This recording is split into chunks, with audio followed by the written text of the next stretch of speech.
اچھا دیکھیے بہت ساری ایسی چیزیں بھی ہیں آج کل لوگ پوری دنیا بھی اس ملک کے خلاف ہوئی ہے اور بعض اپنے افراد بھی ان پر اعتراض کرتے ہوئے نظر آ رہے ہیں. ایران تو دیکھیے کتنی ہی اہل سنت کی روایات ہیں, اگر آپ دیکھیں باقاعدہ وہ روایات تو آپ کو اندازہ ہوگا کہ پیغمبر اسلام نے بات فرمائی کہ میرے بعد بہت سے لشکر ہوں گے لیکن تم اس لشکر میں شامل ہونا جو خراسان سے آئے گا. خراسان ایران کو کہا جاتا ہے, اس لشکر میں تم لوگ شامل ہونا جو خراسان سے آئے گا. دوسری ایک اور روایت حضرت ابو ہریرہ کی بھی ترمذی کے اندر بھی کہ پیغمبر نے فرمایا خراسان کی طرف سے سیاہ سیاہ جھنڈے آئیں گے, کوئی طاقت ان کو واپس نہیں کر سکے گی یہاں تک کہ وہ بیت المقدس میں نصب کر دیے جائیں گے. اللہم صلی علی محمد.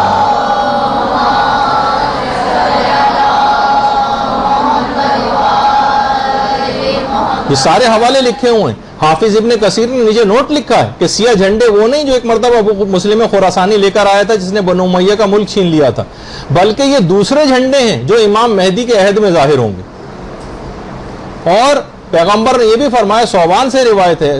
مسند احمد ابن حنبل میں بھی اور سنن بہقی میں بھی, صوبان جو رسول کے آزاد کردہ غلام بیان کرتے ہیں, رسول نے فرمایا جب تم دیکھو کہ سیاہ جھنڈے خراسان کی جانب سے آ رہے ہیں تو ان میں شامل ہو جانا, اگرچہ برف کے اوپر گھٹنوں کے بل چل کے ہی کیوں نہ آنا پڑے, کیونکہ ان میں اللہ کا خلیفہ مہدی ہوگا. تو آپ نے دیکھا کہ کیسی صحیح جو ہے وہ روایات ہیں. تو بہت اچھا. اب دیکھیے بہت سارے سادہ لوگ افراد جو ہیں وہ یہ سمجھتے ہیں کہ امام زمانہ جب تشریف لائیں گے تو سب کام خود بخود ہی ہو جائیں گے, دشمنوں کو بھی امام خود برباد کریں گے اور تلوار بھی امام خود ہی چلائیں گے, جنگ بھی معجزاتی انداز میں جیت لیں گے, بس ہر طرف اس کے بعد خوشیاں ہو جائیں گی, لذتیں ہوں گی, عیش و آرام اور چین ہوگا, حکومت جو ہے ہم کو مل جائے گی, ہمیں خود کچھ بھی نہیں کرنا پڑے گا, قربانیاں دینے والے تو یقیناً امام اپنے ساتھ ہی لے کر آئیں گے, ہمیں کچھ نہیں کرنا پڑے گا. ایسے افراد اگر امام آ گئے, امام اگر یہ فکر رکھنے والے جن کو کرنا کرانا کچھ نہیں اور صرف یہ عیش و آرام کا انتظار کر رہے ہیں, ان کا رویہ ان کوفیوں کے رویوں کی طرح سے ہو جائے گا جنہوں نے خود امام حسین کو بلایا تھا, منتیں کی تھی, لیکن جب وقت عمل آئے تو لوگ اپنے گھروں میں دبک کے بیٹھ گئے تھے اور کوئی کام کر کے نہیں دیا تھا. بلکہ بہت سی روایتوں میں یہ بات آئی ہے کہ جب اس وقت امام زمانہ تشریف لائیں گے تو یہ ایسے بہت سارے افراد جو بے عمل قسم کے ہوں گے, جو کرنے کرانا جن کو کچھ نہیں, کہیں گے کہ یبنا سیدہ واپس تشریف لے جائیے, ہمیں آپ کی کوئی ضرورت نہیں.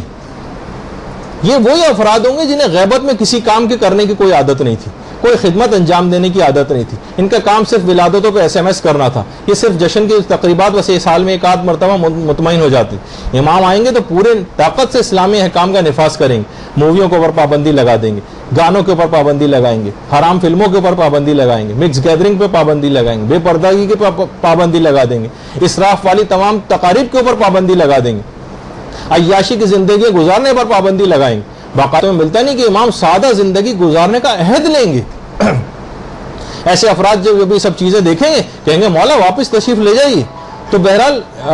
ڈریں کہ کہیں ہمارا عمل ان کوفیوں کی طرح سے نہ ہو جائے کہ جنہوں نے امام کو اس زمانے میں خطوط لکھے تھے, اور ہم آج جو ایک لحاظ سے دیکھا جائے تو جو ہم عریضے لکھ رہے ہیں کہیں کوفیوں کے خطوط کی طرح سے نہ ہو جائیں. وہ بھی کہہ رہے تھے کہ مولا آئیے آئیے اور پھر ساتھ نہیں دیا تھا, ہم بھی عریضوں میں لکھ رہے ہیں مولا آئیے آئیے اور کرتے کراتے کچھ بھی نہیں. تو علماء یہ فرماتے ہیں کہ دیکھیے واقع کربلا جو ہوا تھا اس میں ہر طبقہ زندگی کے لیے عبرتیں اور مثالیں. جس شخص نے جو کردار اس زمانے میں امام حسین کے ساتھ واقع کربلا میں انجام دیا تھا, جو اپنے زمانے میں جو آدمی جو کیریکٹر پیش کر رہا ہوتا ہے وہی ایسا ہی ہے جیسے اس زمانے میں امام حسین کے دور میں ہوتے تو آپ وہی کیریکٹر پیش کرتے. یعنی آج ہم امام زمانہ کی حکومت میں زندگی گزارے, ہم کربلا میں ہوتے اور یہی والا کیریکٹر ہمارا ہوتا تو آپ خود سوچیے ہم کس کیمپ میں ہوتے. احیاء دین سے لاپرواہی, حرار و حرام کی کوئی تمیز نہیں. بتائیے کردار ناصرانہ امام حسین کا تھا یا یزیدی فوج کا تھا؟ فسق و فجور کے اندر جو زندگیاں یہ لوگ گزار رہے تھے یہ امام حسین کے کیمپ میں نظر آتے تھے یا یزیدی کیمپ میں نظر آتے تھے؟ تو بہرحال بہت سے لوگ کہتے ہیں کہ جناب بہت زیادہ آپ لوگ ٹونٹنگ کرتے ہیں, اور تو آپ خود دیکھیں کہ یہ جب اس قسم کی باتیں ہوں گی اس میں ٹونٹنگ نہیں کی جائے گی تو کیا کی جائے گی؟